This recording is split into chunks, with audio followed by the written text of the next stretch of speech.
modeling, and she has a half-sister named Delilah, and they're both waiting for the late train in New York City, and they're having a conversation about the pandemic affecting their ability to find jobs, and Delilah confesses that she wants to try modeling in China.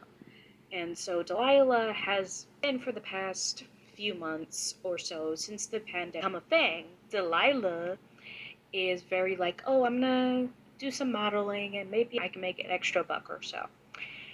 And on top of that, Delilah is like super confident, so like it wasn't like entirely like, yeah, Delilah's super confident, so it you know, it worked out, it panned out. And so Cora is like, oh, okay. She's like, I'm hearing that again.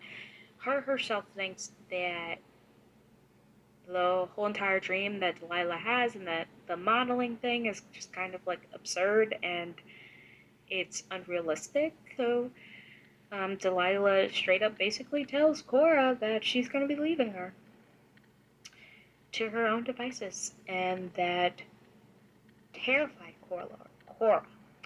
Like, Cora was generally like not a fan of that. She was suddenly she sees her own half-sister pushed in front of a moving train by a white man in a mask.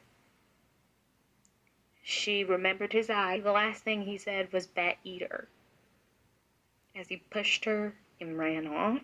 He was left to die a slow and bloody death. I mean, it just seems like a waste, right? Does that make me a dick?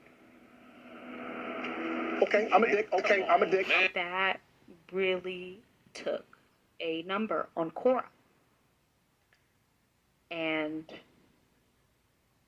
after that fact, Cora decided to do a crime cleaning job. So that's basically the summary of what was happening in the story. Let's dive into our characters.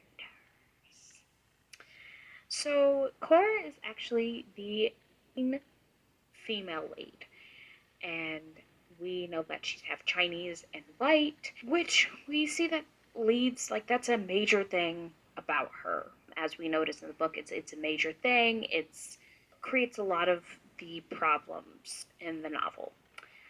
But it has a major impact on how she sees herself and how